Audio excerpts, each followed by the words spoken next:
We're about to get into one of the biggest mysteries there is, the human mind. I mean, think about it. It's this entire world that's totally hidden from view, even from ourselves. So, how on earth do you study something like that scientifically? Well, that's the story we're going to unpack today. You know, this question, is anybody in there? It's not just some philosophical thing you ask late at night. For a group of scientists, this was a very, very real question about a man named Sam. For 16 long years, he'd been in a coma, showing zero signs of being aware of anything. From the outside, it just looked like, well, like nobody was home. But some researchers, they had this feeling. They wondered, what if behind that blank expression, a mind was still turning, still listening, still thinking? To find out, they came up with this really incredible experiment. They put Sam inside a brain scanner to see if they could get a peek inside. Now, what they did next was just brilliant. They didn't just flash a light or make a sound. They showed him a short, really suspenseful movie clip from Alfred Hitchcock. And here's the cool part. When they showed this same clip to healthy, conscious people, they saw that everyone's brain activity spiked at the exact same moments. You know, the really tense parts of the film. That proved they weren't just seeing pictures. They were actually following the story. So the big question, what happened when they showed it to Sam? Unbelievably, his brain did the exact same thing. His brain activity climbed during the suspenseful moments and then dropped when things calmed down, perfectly in sync with everyone else. This was it. This was the proof. Sam was in there. He was aware. He was following the story. And this story just perfectly illustrates the huge challenge we're talking about, right? The mind is hidden. It's a secret. You can't just look at a thought or a feeling. Heck, most of the time, we're not even aware of what's going on in our own minds. And that is the job of cognitive psychology. Its whole goal is to scientifically study all those hidden mental processes. You can think of these psychologists as detectives, trying to piece together how the mind works by looking at the clues it leaves behind. So, how do we even get the tools to start this detective work in the first place? Our story starts way back in the 1800s. Now, back then, most people thought it was completely impossible to study the mind with science, but a few brave pioneers decided they were going to try anyway. So you've got this incredible lineup of early thinkers who all tried to crack the case from different angles. You had Donders, who was timing thoughts, we'll get back to him in a sec, then Wilhelm Wundt, who started the very first psychology lab and had people try to describe their sensory experiences in minute detail. Hermann Ebbinghaus figured out a clever way to actually put a number on memory. And William James, well, he wrote the first big psychology textbook by just paying really close attention to his own mind. Let's zoom in on a couple of these guys, because what they did was a huge deal. Okay, let's start with Franciscus Donders. Back in 1868, he had this idea that was so simple, but honestly, it was genius. He thought, okay, I can't see a thought, but maybe I can time it. And his tool for doing this was reaction time.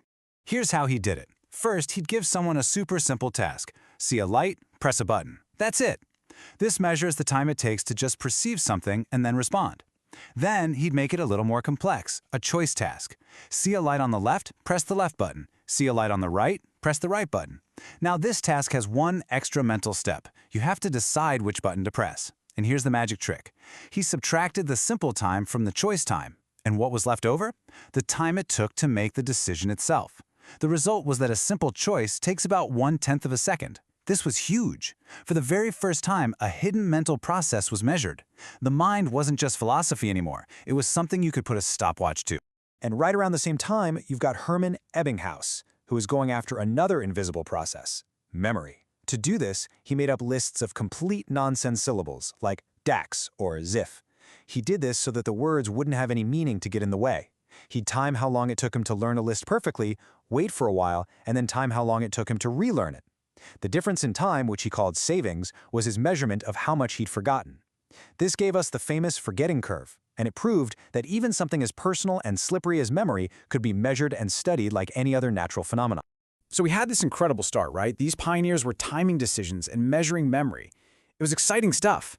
But then, in the early 20th century, the whole investigation into the mind just stopped. It hit a brick wall. The case went cold. And this was the reason why. This quote is from John Watson, who started a new movement called behaviorism. His argument was pretty blunt. Since we can't see the mind, we should just stop trying to study it. Period. Psychology, he said, had to be a science of things you can actually see and measure. And the only thing you can really observe is behavior. So just like that, the mind became a no-go zone. The behaviorists were really inspired by work like what Ivan Pavlov was doing. You've probably heard of this, right? Pavlov's dogs? He showed that you could take something neutral, like a bell, pair it over and over with food, and pretty soon, the dog would start salivating at just the sound of the bell. It's all about stimulus and response. No need to wonder what the dog is thinking or expecting. The crucial thing to understand is that Watson believed this principle explained everything. In his, let's say, infamous Little Albert experiment, he conditioned a baby to be terrified of a harmless white rat just by pairing the sight of it with a sudden, loud, scary noise. For the behaviorists, this was psychology. It was all about understanding the link between a stimulus in the world and the behavior it causes. The mind? It was just this irrelevant black box that you didn't need to worry about. So for decades, the mind was basically off limits for serious scientists. But you can't keep a good mystery down, right? And in the 1950s, a whole series of breakthroughs happened that just blew the case wide open again. It was the beginning of what we now call the cognitive revolution. And it wasn't just one single thing. It was like a perfect storm of new ideas and new technology. As you can see here, it all started to bubble up in the 50s. A huge catalyst was the invention of the digital computer. And then, in 1959, the linguist Noam Chomsky delivered this huge intellectual blow to behaviorism. He argued that something as complex as language could never be explained by just stimulus and response. It had to come from some kind of built-in mental program. And that new technology, the computer, it gave scientists a fantastic new metaphor for the mind. Suddenly, they had this new way to think about what was going on in that black box. The idea was that the mind is kind of like a computer. It takes in information, that's the input. It works on that information in different stages, that's processing. It puts some of it away in memory, that's storage, and then it produces a behavior, that's the output. This information processing approach gave psychologists a real framework to start thinking about mental processes again. This led directly to people trying to draw up for the first time maps of the mind. This flowchart here is from Donald Broadbent, and it was his attempt to explain how attention works. He imagined information coming in, hitting a filter that decides what you're going to pay attention to, and then sending that information on for more processing. Now, it might look pretty simple to us today, but this was a game changer. It was a testable model of a hidden mental process. The detectives were back on the case. Okay, so that brings us pretty much up to speed. The revolution happened, psychology got its mind back, and the detectives are back on the case. Only now, they have a whole new toolbox filled with modern forensic tools. So what does this detective work look like today? Well, for one thing, our models of the mind are way more detailed now. Take long-term memory. Instead of just thinking of it as one big box, a psychologist named Endel Tolving proposed that it's actually made up of at least 3 different systems. You've got episodic memory, which is for events in your life like what you had for breakfast. You've got semantic memory, which is for facts, like knowing that Paris is the capital of France. And you've got procedural memory, for skills, like knowing how to ride a bike. By breaking the mind down like this, we can study each piece of it much more closely. And this brings us to the biggest leap forward of all. We now have technologies like fMRI, which let us literally look inside a person's head and watch their brain while it works. We can see which parts of the brain light up when you recognize a face, or solve a puzzle, or feel sad. We can finally connect the mental processes we're theorizing about to the actual physical activity that's happening in the brain. Which brings us right back to where we started. We began with SAM, where scientists used brain activity to figure out that a conscious mind was still there. Now, we can see that same activity in unbelievable detail.